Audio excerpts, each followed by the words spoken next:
Welcome back to Beautifully Complex, everyone. I am really excited to have Brittyn Coleman here with me today to discuss selective eating and how we can fill in those gaps in nutrition that we are really concerned about as parents when our kids are picky eaters, so that we know that they will be healthy and they will grow up strong. Will you start, Brittyn, by letting everybody know who you are and what you do, and then we'll jump into it? Sure. Thanks so much for having me. My name is Brittyn Coleman. I'm a registered dietitian and I specialize in autism and selective eating. And the role that I fill is supporting parents in helping expand their child's limited diet due to sensory sensitivities and making sure that we expand in a sensory-informed, sensory-friendly way so that the child can be successful in expanding their diet and live the best life that they can, having the best nutrition and feeling their best. And that's what I love to do. I do that in many different ways. Social media is a huge one. But yes, I'm so excited to be here with you and chat a little bit more about this. Yeah, let's start with the concept of selective eating.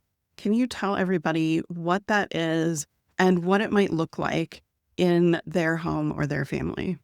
Absolutely. So the term selective eating, I prefer to use. Of course, everyone is familiar with the term picky eating. Mhm. But when it comes to autism and neurodivergence, selective eating is actually a better term because it better explains what they're experiencing. So kids on the autism spectrum are not just choosing to be picky. There's so much more that goes into it. And I think as parents, when we can also understand the foundations of what is going into their selective eating, we can better understand and support our kids as well and follow, again, like an approach that's going to support them with what they need versus some of these like run-of-the-mill, like typical picky eating approaches that unfortunately usually make their selective eating even worse. And so my goal is to help prevent parents from getting to the place where we've gotten worse, so we have to come back from it, where we can start from the get-go with sensory-informed choices to expand their diet. So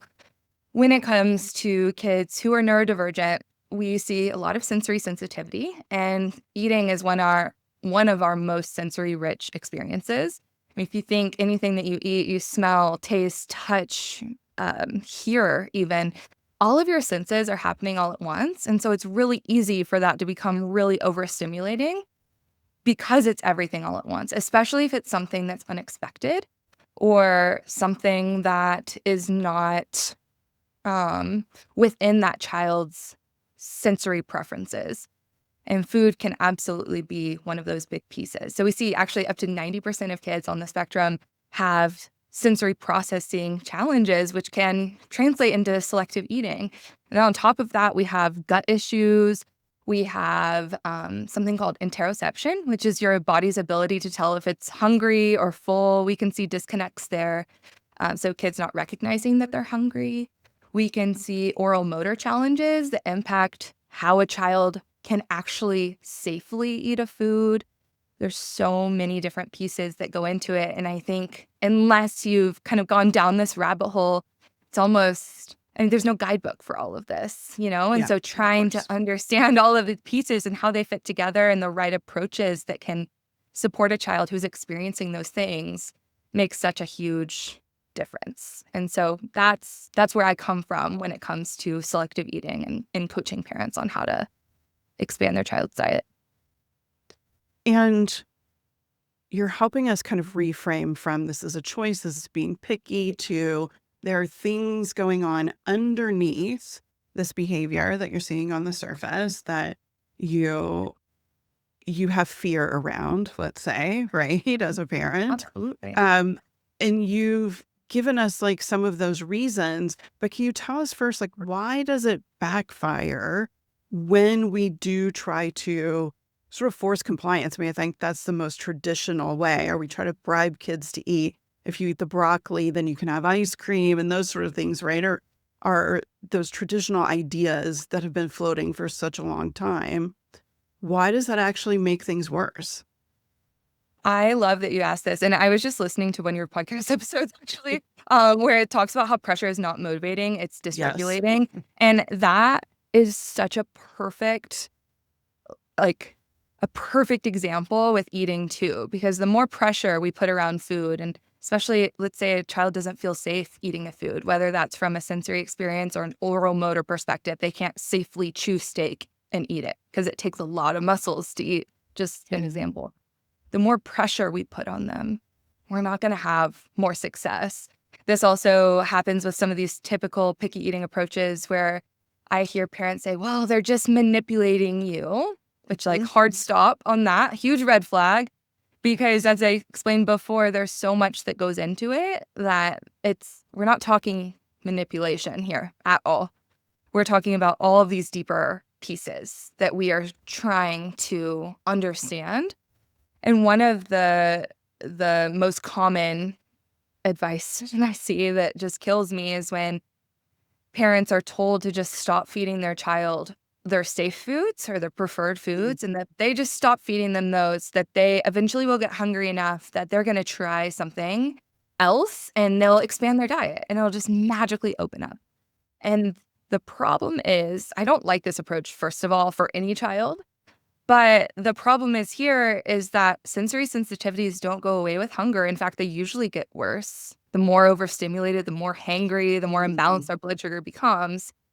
We're not going to get the child to this place where they're like magically going to not have sensory sensitivities anymore, or magically be able to have a perfect chew or swallow or like oral motor function that's all of a sudden going to be resolved with hunger. So that's one of those approaches that just kills me as a dietitian and a parent. I don't like that approach, but especially for kids who are neurodivergent, it's just not, it's going to cause the child to lose trust in food and lose trust in the caregiver. And those are two of the most important things to maintain trust around when a child's selective. And then we end up in a worse place where we have fewer foods, and they're having even more hesitation trying something new. Yeah, those power struggles can really be a cycle that's so hard to break sometimes. But I always think about like, what's the compassionate thing to do? Can we start with compassion and empathy for the experience? And that starts obviously with a reframe that you gave us at the beginning, that this isn't a choice. They're not being picky. They're not giving us a hard time, right? They're being selective with their food choices for some reason. And I think that helps us so much then to just open our minds to thinking about it differently, doing something different with it. I do wonder too, like, is anxiety part of this story? For sure. Yes. Okay. And anxiety can be a huge piece. Food anxiety in autism, but also in something we call ARFID, stands for avoidant restrictive food intake disorder. And we see higher rates of ARFID in the neurodivergent community. And there's a big piece in ARFID that can absolutely be anxiety around food or anxiety from a past experience of food. That could even come down to like choking or anaphylaxis, but it could also be anxiety of the idea of the experience with food. It could be sensory. There's so many pieces that come into it. So yes, anxiety can also be a huge contributor. And I also wanted to say, backing up a little bit, I don't blame parents at all for following these approaches because, as we said before, like there's no guidebook here. And I think the world of nutrition and autism is really just coming to a point where we have so many more resources and so many people who are really defending and advocating for this sensory-informed approach. And I think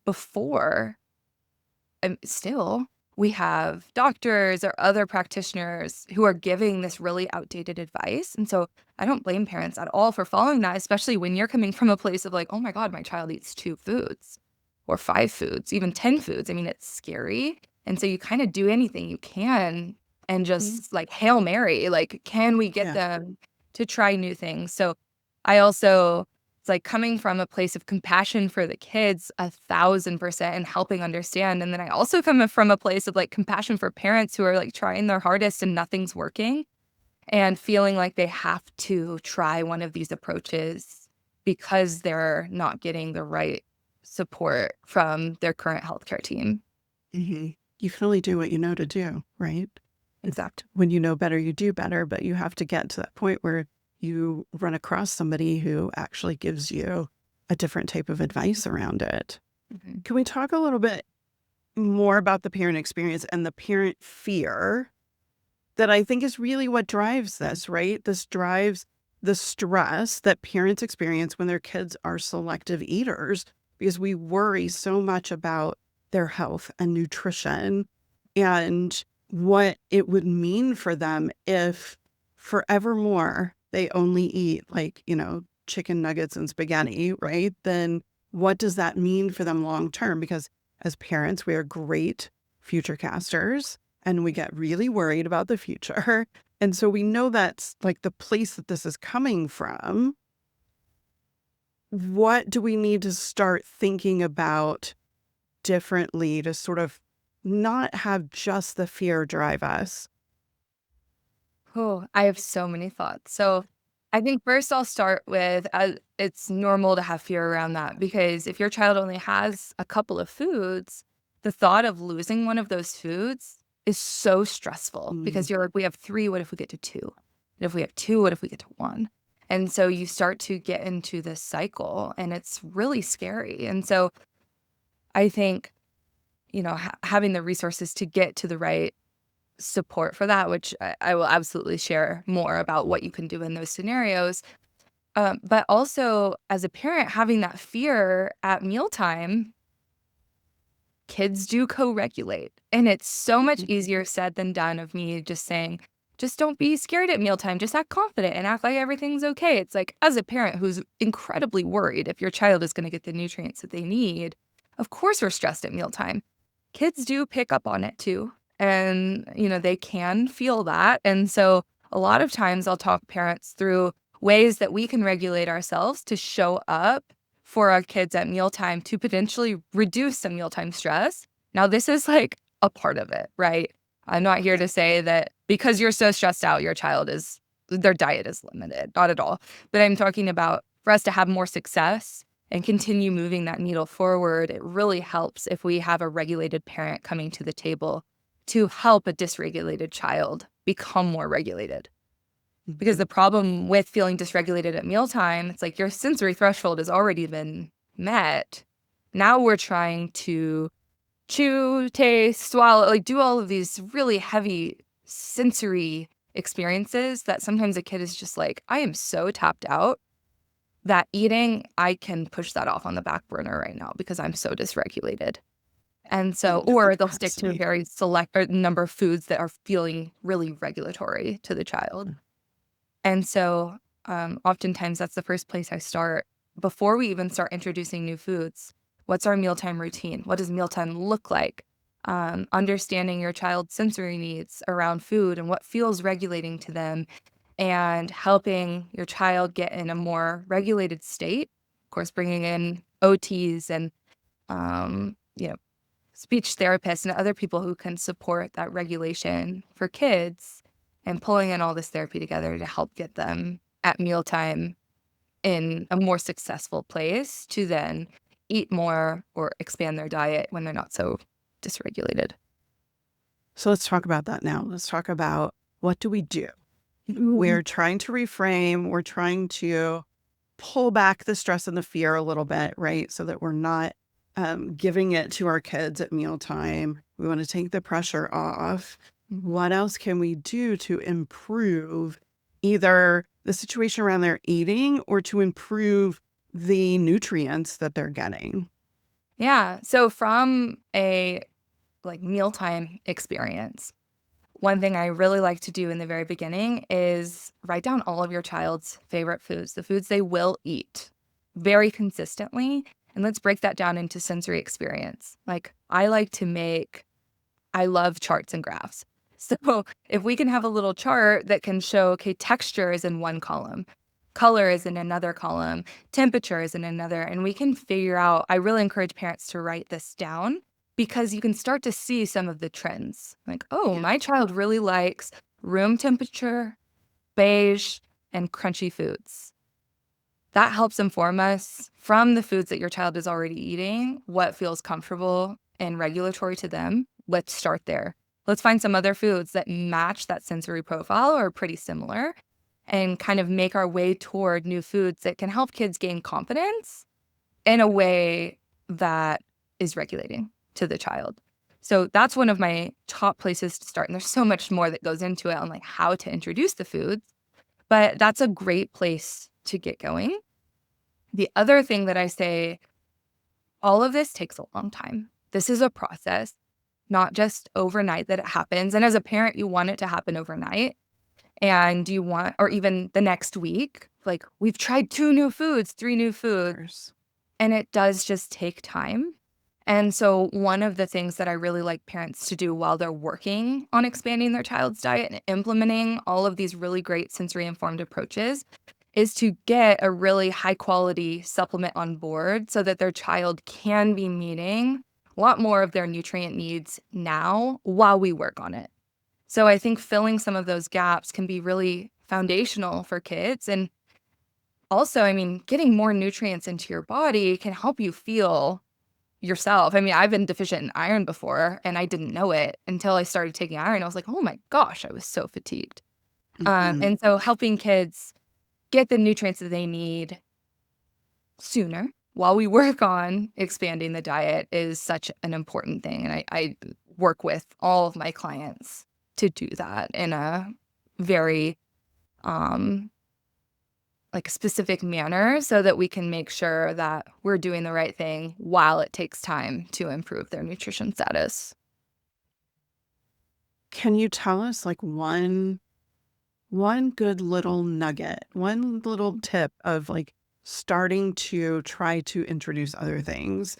Because I think so many parents want to get going on that. And it takes like small steps and a lot of time, as you said. So where can they kind of start with that while they're also like filling out their chart of their patterns and what their kid eats and trying to look for trends there?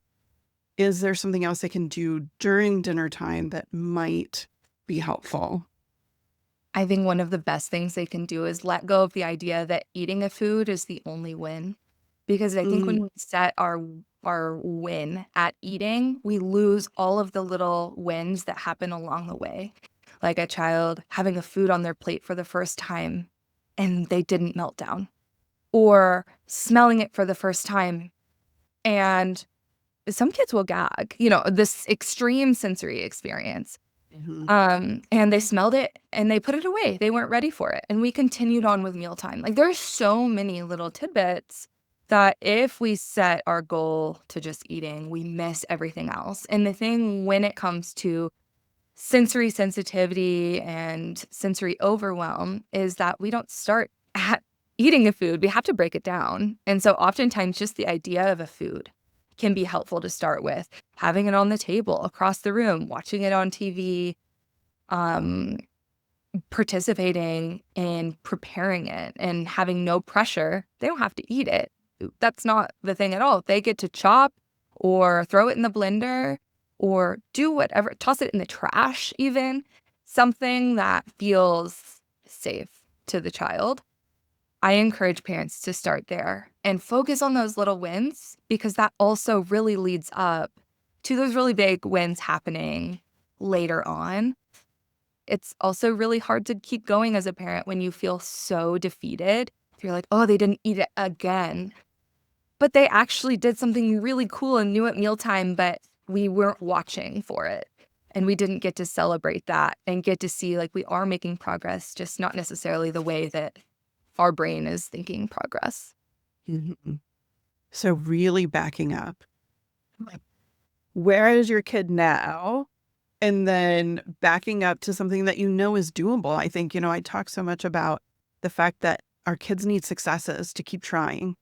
And so what is doable? If it's having that thing on the table, on the other side of the table, and nobody talks about it, but your kid stays at the table and they're not upset about it, that's a win, right? That's a success for everybody. And realizing that these are actual successes, that yes, you didn't get to that end goal yet, but you're working on it. And that was one more step toward it. Absolutely. And it can be really difficult. Like, I don't want to sugarcoat what we're asking for here. That can be really difficult, but I have found over the years that that is really where the magic is in making change, especially for kids who don't like change. Change is hard for them. Change is dysregulating for them, right? So how can we make it just the tiniest bit possible? Sometimes that's the best place to start. So I love that you shared that. I have one more question before we jump into talking about multivitamins. Something came up for me as you were talking a minute ago, which is having trouble. I get so many parents say that their kids don't want to be at the dinner table because they can't stand the sound of other people chewing. Yeah. And they don't know what to do because they feel like it's so important that everybody's at the table. And a lot of times they feel like that's unrealistic or something that they shouldn't be upset about, right? I'm going to use my air quotes around that. How do we navigate that? Because I know it's a sensory issue, but I think that can drive kids away from the table. It can drive them away from eating sometimes too. Yeah. And I think there's so many pieces to this because as a parent too, sometimes it's like we want all of our kids and our family to sit down for a mealtime. Mm-hmm. And so it can feel sad when you notice that that's not what's best for the child either. And so sometimes we do have to split up meal times and figure out a way that might work for the family too. So one example, if you notice that the child is getting incredibly dysregulated because everybody is eating all of the foods that do not fit into their food preferences and the sounds, then we may consider allowing the child to sit down and eat a little bit before the rest of the family comes, where it's a little bit quieter. They can also get their nutrition needs met. And if they're able to continue staying at the table to be able to get a part of the mealtime after and everyone's served, awesome.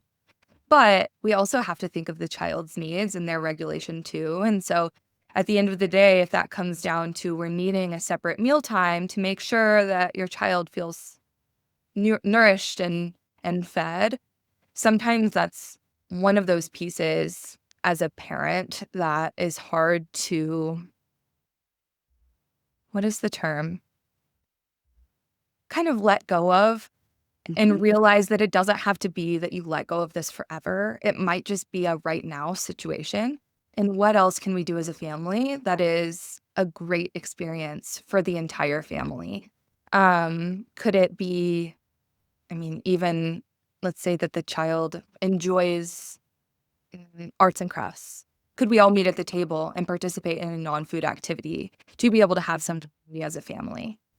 And but it is really difficult. My brother actually, as a child, so I have a brother on the autism spectrum. He's 31 now, but he grew up a very selective eater, and he actually would eat at a separate table than us. And I know that my parents wanted him to eat with us, but at the end of the day, it came down to his regulation, and that really helped him. That's not necessarily an approach that I recommend for families right off the bat, because I also want to troubleshoot and figure out, is there a way that we can meet this goal for you if your goal is family meal times? But that was really what he needed, and he was nearby.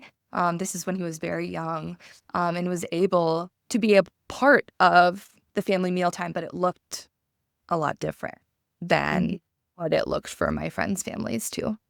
Yeah. It reminds me of a television show that's on right now, actually, where the brother, and they're young adults, but they're still living at home, and he stands at the kitchen counter and eats his meal across the kitchen while everybody else sits at the dining table. And I always think, like, I wonder if they're sort of making this character a little bit on the spectrum, because my own kid quit doing family dinner, not really for sensory issues, but more just dysregulation around conversation and like being asked about his day and that kind of stuff. And it was heartbreaking, but I knew that that was what we needed at that time, and it didn't mean forever.